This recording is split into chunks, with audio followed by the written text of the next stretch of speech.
Welcome to Contractor Cuts, where we cover the good, the bad, and the ugly of growing a successful contracting company.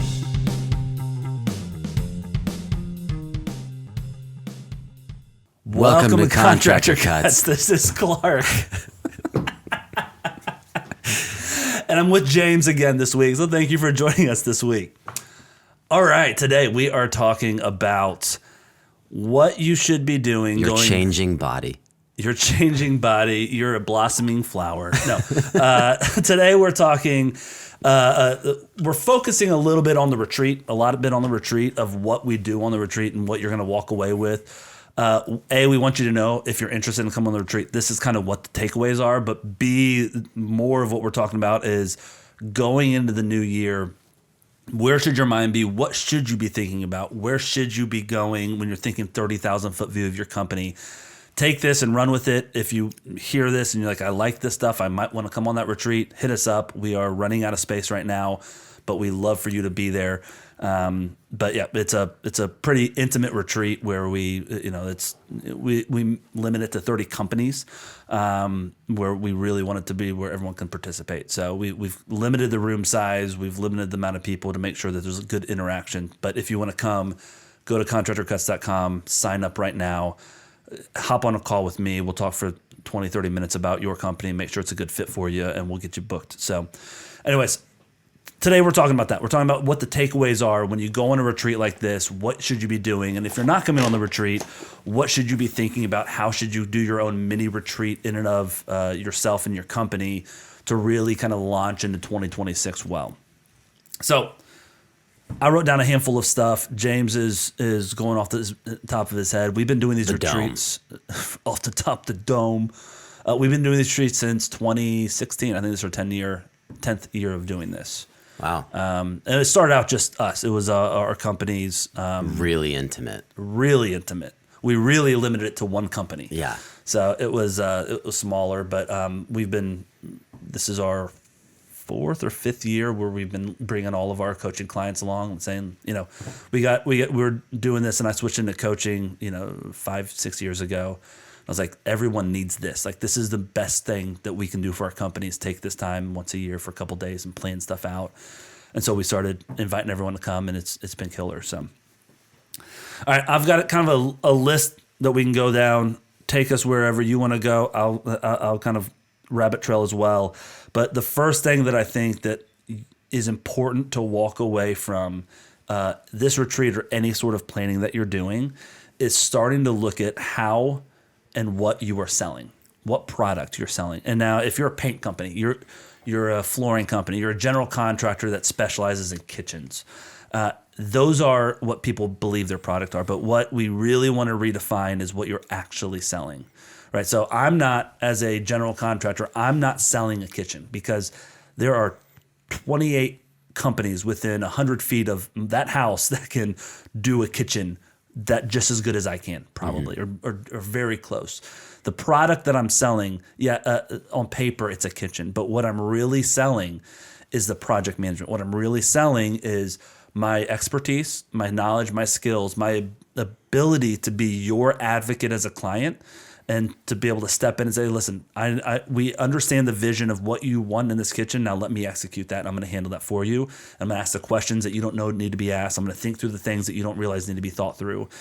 And the product that I'm selling is the convenience and ease of receiving a renovation from someone who knows what they're doing, right? And so how do we refine that? How do we view our product that way? How do we view it not, I got you your kitchen, why are you so angry? Like, the kitchen looks beautiful. Stop. Why are you yelling at me? Like, that's not the product they're looking for. Baby, relax, relax. Why are you so uptight?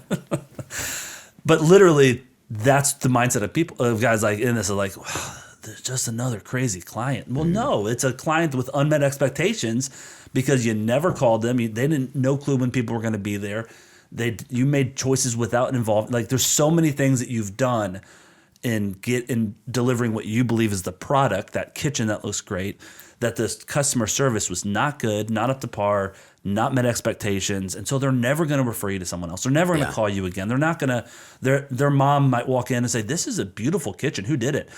It's this company. I mean, the kitchen looks awesome. I'm they're a pain to deal with. Yeah. Right. So that You got to switch. separating intention from execution. Yep. Like Yep. you can have the best of intentions. You could have tried to do this. You could have tried to do that. That doesn't mean you're a bad project manager or a bad person, but like what was the execution like? Yeah. Did it roll out the way that you wanted to? And if not, they've got ground to stand on. Yeah. Well, the litmus test for this is consistency of how your clients are receiving you, right? If my client in Atlanta and my client in Lexington and my client in Austin all get the exact same experience, that means we've done it well. That means the product that we've built is that consistency of delivering X: kitchen, bathroom, basement, addition, new build. The processes in delivering that is what's scalable and what's sellable. As a owner of a company, as a growing company, that's the only way to scale it. And so what we want to do on the retreat is really refine what that looks like, assess what is missing in your game plan to deliver that, and start really building around what needs to change, what needs to stay the same in your product that you're offering personally. And you said in the beginning, it's not, there's going to be people that serve different niches in the industry, and not everything's going to be 100% applicable. This is like anything else. It's take the meat, leave the bone. Yeah. There's going to be things that like someone's talking about that doesn't exactly relate to what you're doing. Yeah. But I've always found on these retreats, you hear people from completely different walks, completely different mindsets, different creative abilities, different structural abilities, talking and working through problems in their company or successes in their company. And there's always little nuggets that you're like, oh, that's not what we do. But like that, the heart of that makes sense. How do I put that over top what I'm doing? I like that piece. That what's funny, what the part you're talking about, I've been talking to some of the people coming on the retreat, and they're the first timers are like, like what's the schedule? Like what We call should I them expect? noobs. The noobs are like, what should we expect? And what I say to them is like, listen, this isn't a vacation to Nashville. Don't go plan. Oh, I really want to go visit this restaurant that I saw on Instagram. Don't plan your evenings. Don't cut out at 5 when we're done and go do that.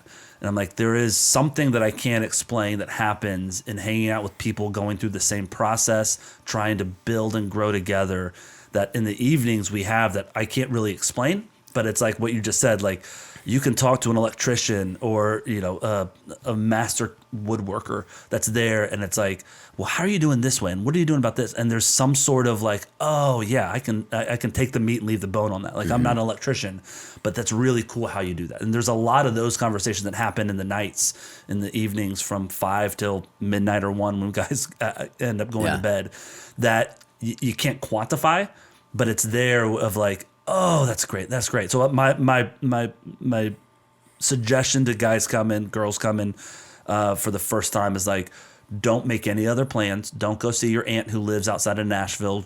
If you want to do that, get there on Saturday. Go do that Saturday night, and then Sunday, let's get down to business. Because Sunday night we do a cocktail party. It's a get to know you party. It's really the icebreaker. We've realized if we do this, we did this last year for the first time, and it made Monday morning so much better because everyone was interacting, everyone was involved, everyone knew each other by that time. Where if you just show up Monday morning, it's like, hi, go, and no one speaks up and no one wants to answer questions. So we're 3/4 of the way through day one. Yeah. So yeah, I think that's great. Look, if you come Monday, you're gonna not be on friendship level with everybody. we'll have all these inside jokes. Yeah. And we'll be like, yeah, no, Yeah, you should have been there. Gwen Stefani is terrible. Don't bring up Gwen. That's from last retreat. If you were on it, you would probably get it. All right, number 2, something else I wrote down.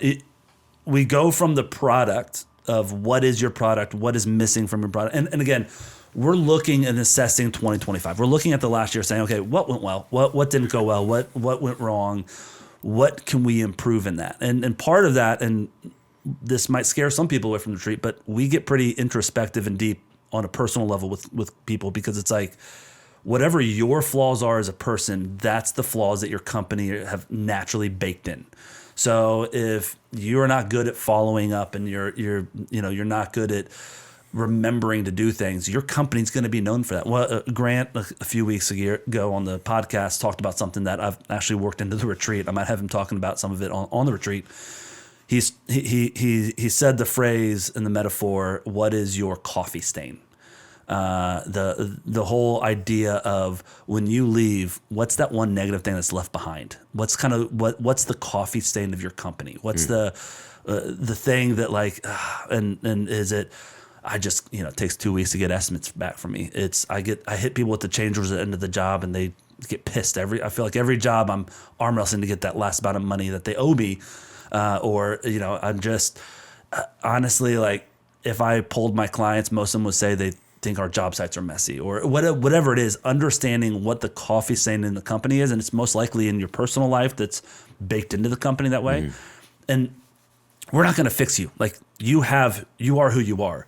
What we need to do is build the guardrails around that and make your company better than you. Like that, I always said that when with our company in Atlanta was when I got to a spot and I stepped out and turned into GM, and you were a project manager at that time. It was like the software and the systems that I put in place were like what I needed, and then you came in and you were better at other things that were naturally happening, but then like the things that you aren't as good at, the processes are making you better. And so like you're a better PM because it's combining our two ways of running, like my good stuff and your good stuff. And so the goal is to build these processes where your company is better than you are, where a job site ran by one of our project managers is ran better than if I was running it myself. And if we can get to that spot, that product, that's what we're offering. That's the winning product. That's the winning ticket that will get you there.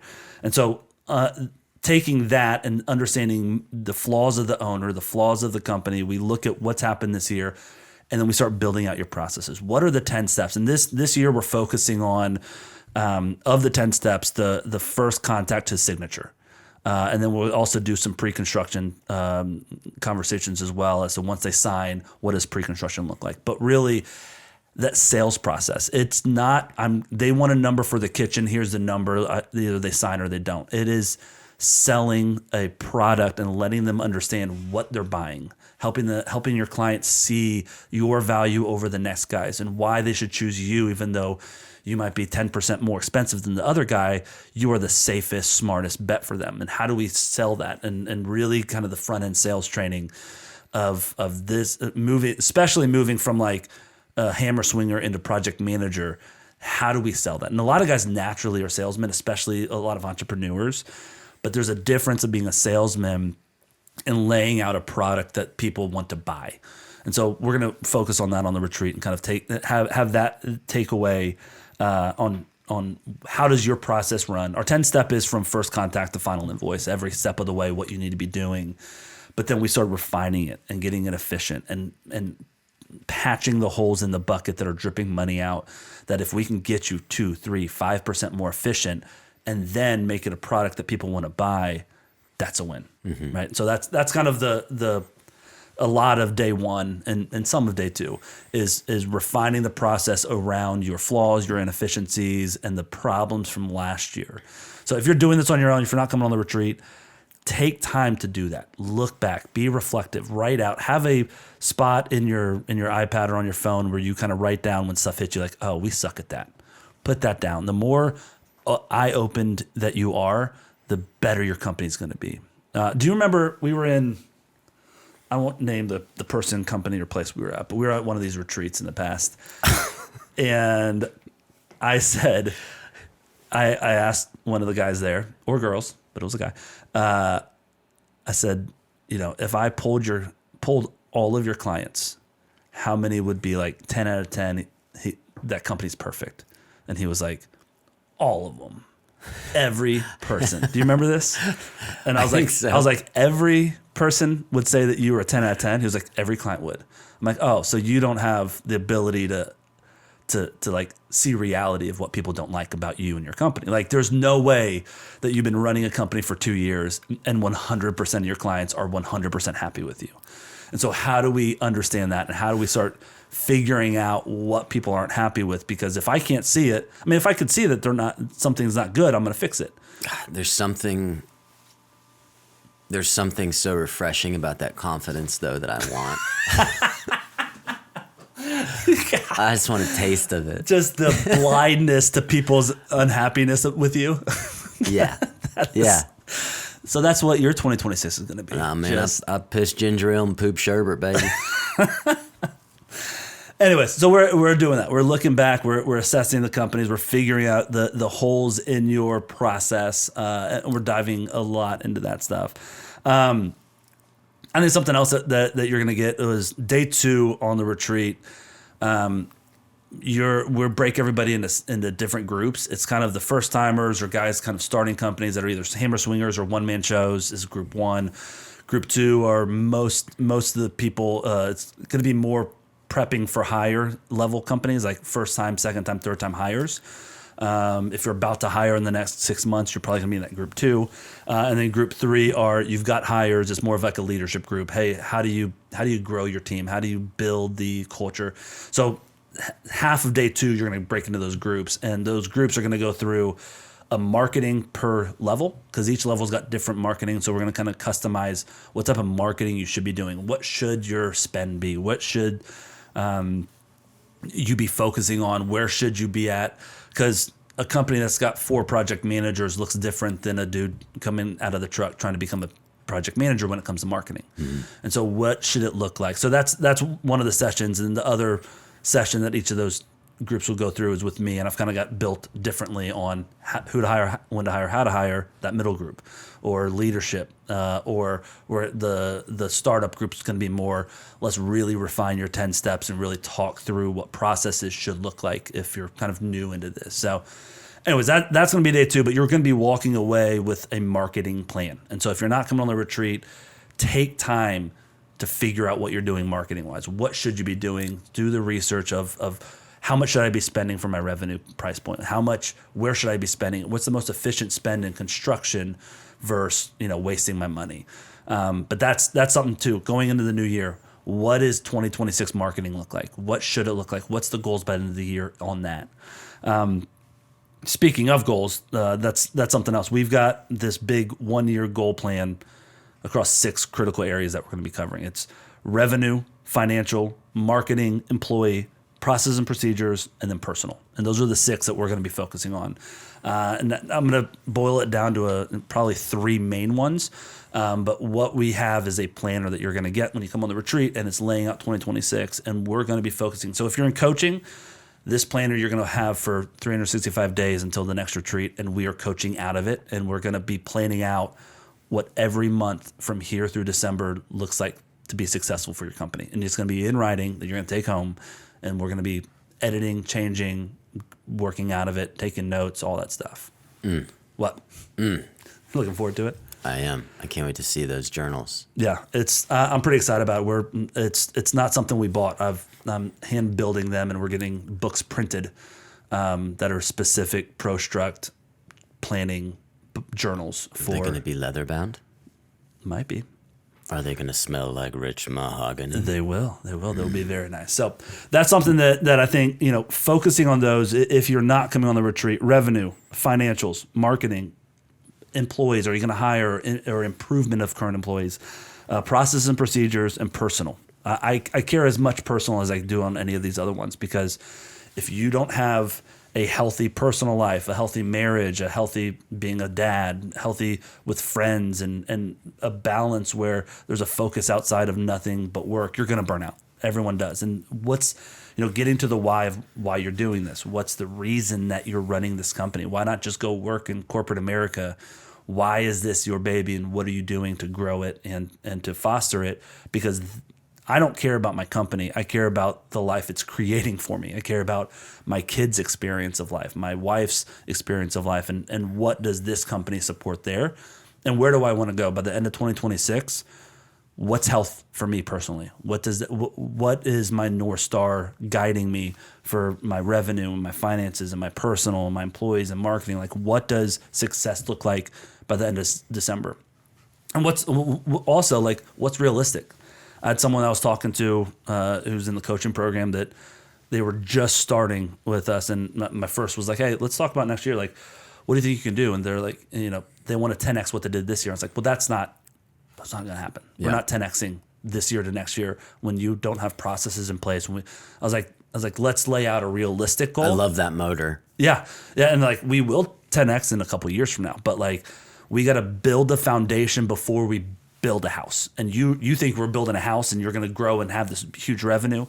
We got to spend 3, 4, 5 months building the foundation, your processes. How do we operate? How does your client engagement really work? And how does it really manifest itself on your job sites?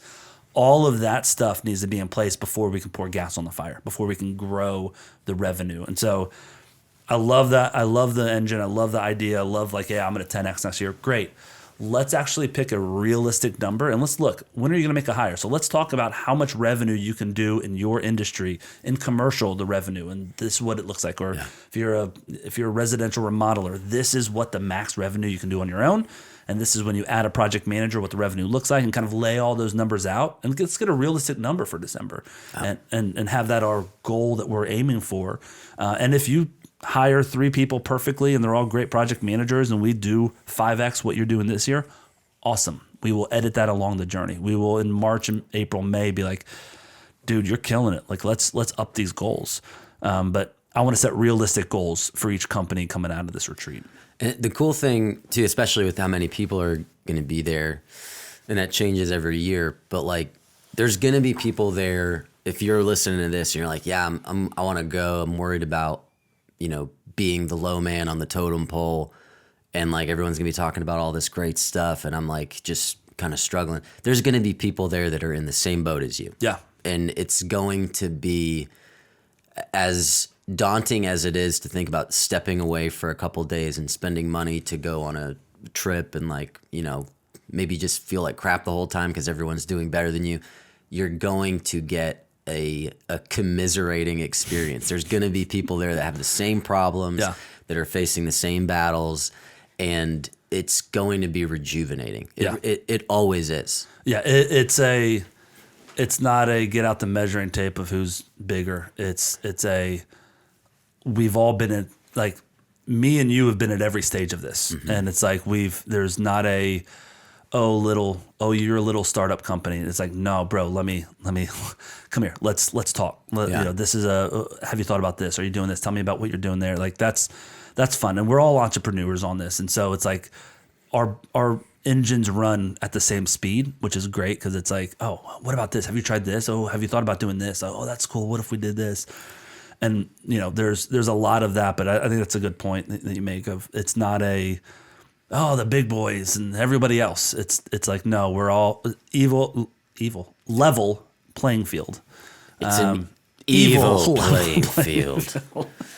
Life is a fickle mistress. She's an evil playing field. So I think one other thing when I'm talking about planning out 12 months in advance, it's hard to plan out weekly in November when it's January. But what we do is we plan out like goals for the year, what they should look like, what success looks like quarter over quarter. And then we look at Q1, January, February, March. What are you doing these months? When you leave this retreat, Monday you wake up, what's changing? Right? We want to look at the entire elephant that needs to be eaten this year and say, okay, cool. What are the first 3 bites? What are the first 2 bites that I need to do this month? By the time January ends, this is February 1st, this looks. What? It's got I'll explain it later. Okay. It's just a visual of eating an elephant. I'm just picturing the elephant's face, and like you're looking at the elephant, like I'm gonna eat you slowly, and it's like, okay, what are you doing? I'm just mapping out where I'm gonna start. God, that tail looks tasty. I'd rather you start my tail, not my nose. So, anyways. We're laying that out. We're laying out the first quarter of what you should be doing. And then if you're in coaching, well, I've got plans each quarter. We're laying out those quarters as we go. So we're kind of setting short-term 3-month goals that will be edited and changed as we go, and that will kind of affect our larger goals. Clark, can I say something? Yes. Just as me, 3 months seems like not a short-term goal for me. That's exhausting sounding. Yeah. Well, it won't be. Good. As long as you know, like, what you got to do in the next couple of weeks. Like, what's the next? What's next? The goal is what should you be when you sit down? Because I've had guys in coaching like, all right, I've scheduled 2 hours Friday morning to work on the company. My wife takes the kids to school, and I got 2 hours that I'm going to work on my company. What should I work on? And they sit down and they start writing estimates, and they start looking through their emails, and I got to pay this bill, and and it's like that's not what you should be working on. Okay, well then I'm going to plan out my marketing campaign. Well, no. You're not ready for a marketing campaign on Meta. Like that's not here yet. And so it's what should you be doing Friday morning for that 2 hour time block? How much time can you peel off this week to work on your company? And let's plan out those sessions to where it's like you're not wasting the time and you've got a sense of accomplishment, because guys want to score touchdowns. Here goes a sports metaphor. Buckle in. You got this. We got to go all 100 yards to get you to success, right? Mm-hmm. And guys want to break off the 50, 60-yard plays that get you there real quickly. Ken Walker. Sure. All he wants to do is hit dingers. Yes. What I want is I don't care if you make 1 inch, 1 foot, 1 yard, 3 yards, 5 yard gain. I need you to be moving forward down the field. So every single week, hey, I got slammed last week. I did nothing we talked about. I got to hit a reset. Cool, awesome. You didn't move backwards, so let's keep moving forwards. And so my goal is my goal with buckle up. Goal with the coaching and with this planner and everything else you're doing is, listen, we are going. I don't care how fast we go. I want forward progress week over week. And so by the end of the year, you've gone all 100 yards, and that's great. But no one's just quickly getting there, even though we all want to get there. It's like, okay, cool, we will get there. All I need this week is this. Just do this. Or hey, I'm finishing 3 jobs and starting 2 new jobs this week. Cool. You know what your assignment is this week? Do that well. We're not going to be doing any other growth for your company this week or next week. End those jobs, start the next ones. Let's talk in the next session, right? And that's okay. You have permission for that because it's a busy week, but we're not going to fall off the wagon and stay off the wagon. We're going to get right back on and say, hey, all right, those jobs are done. Now I need to start working on this. Now we need to start planning this. Hey, let's talk about subs and the sub onboarding. Let's start filling up your bench of subs to where we can start calling on people, because you don't start looking for painters until you have a paint job without a painter on it. Why don't we start looking now, have those calls, and have a paint, right? And so we start talking about that sort of thing of where you should be at. Let's assess your company. But yeah, you'll walk away from the retreat with kind of that game plan. If you're not coming on the retreat again, sit down and think through that stuff. What does Q1 look like? What's this month look like? What should I do for success this month? And really start assessing kind of the 30,000 foot view of your company of like, what's missing here? What's broken here? What do people not like? What's my coffee stain in this company right now? How do I start tweaking those things and my processes to where I'm eliminating that stuff permanently? I'm excited right now. Yeah, I'm super excited about going. I'm being genuine. I've got all these things in my head. I'm like, oh yeah. This all sounds good. What we'll probably do. We did this last year and people loved it. We're gonna line up James to do a live estimate or desk estimate with the client, or a live walkthrough with the client. Good to know. Yep. We haven't talked about this yet, but he did it last year, and so we're going to line one up for this year, hopefully. It's hard because you got to find the right job and the right client and kind of choreograph it down to the day. But I think James is a master at estimate writing, a master at talking with the client and prepping the client and the pre-con work and the desk estimates and site revision conversations. I think you are the best I've seen in doing those. Take a moment. I don't give out compliments often, do I? I'm gonna name it. But just a minute. But I think what's super helpful is for guys to see you do it and be like, oh, that's why. So we're gonna have a session, whether it's with a live client on a Zoom or just you building out an estimate. But I think we're gonna be really, when I said from first contact through signature that we're focusing on, I think that's a big part of it, of how and why we build those estimates, kind of the reason behind why we put what we put there and how we do it for the pre-site estimate and then post-site estimate and all of those things. So there's going to be a lot of that's really enjoyable. That was when I got feedback from the last year's retreat. That was a lot of people's favorite part, even though I wasn't doing it. So it was fine. It was good. Makes sense. It didn't hurt my ego at all. It makes sense. But yeah, if you want to come on the retreat, you should come on the retreat. Go to contractorcuts.com, set up a call with me. We'll talk for 30 minutes. I want to hear about your company. I want to make sure you're a good fit for us. and we're a good fit for you.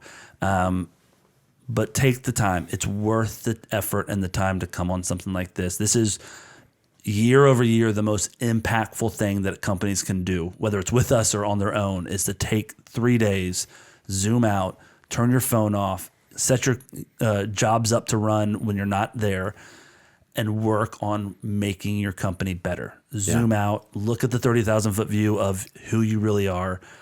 Get some outside eyes on your company that say, "Hey, this seems like a problem for you. Let's figure out how to solve this one issue, and let's keep tweaking these little things to really make you from good to great as a company." Yeah. If you want to come check it out, yep. Well, I was just gonna say, Please. if you're open to it, you're gonna leave with like friends. Yeah. Like everybody, every time that we've done this, there's been real like friendships that start forming, and you can kind of watch them, and like someone's talking about their company, and like the same person's like, for whatever reason, you know, there's like this one person that's like really invested in like that person. Yeah. And you'll see them like offering thoughts and offering, you know, like building them up, and like, it's just a really cool thing. It feels like a very isolating experience being an entrepreneur, being in the construction world. And when you get in a group of people that are all kind of doing the same thing, there is just a bond that's just naturally there, and then spending all this time together. And that's one of the big reasons I think you're saying don't plan other things. There's so much good stuff going on in the downtimes and, you know, the breaks and, you know, just talking. Everyone's coming off their islands that they're living on in their own cities. And we're coming together and we're helping each other go better and move further and be a better company. And there's no company. I mean, there's guys like from Atlanta that come to this that are competition, right? And it's like, no, we're like, there's plenty of work everywhere. Like, let's help each other grow. But I think that's one of what you're saying is right on, of like I know that I know specifically 2 guys that after this retreat, you were talking about VA loans on the retreat last year, and 2 of the guys were like, "Hey, can I call you when we get back? Because I want to get into doing more VA loans, and I want to know how that process works." You're like, "Yeah, here's what like call me. So stuff like that, where it's like, "Hey, I've been thinking about this specific thing. You're doing that. Tell me, like, do you mind being a resource for me?" Like, absolutely. Like, we all love to contribute and help each other out. So I think that's the camaraderie is hard to put on paper what happens on the retreats, and it's hard to tell people about it until they come experience and like, I'm going to come every single year until, So thanks for joining us. Go to contractorcuts.com, get signed up for the retreat. Love to chat with you, and we would love to see you there. That's all. Bye. Bye.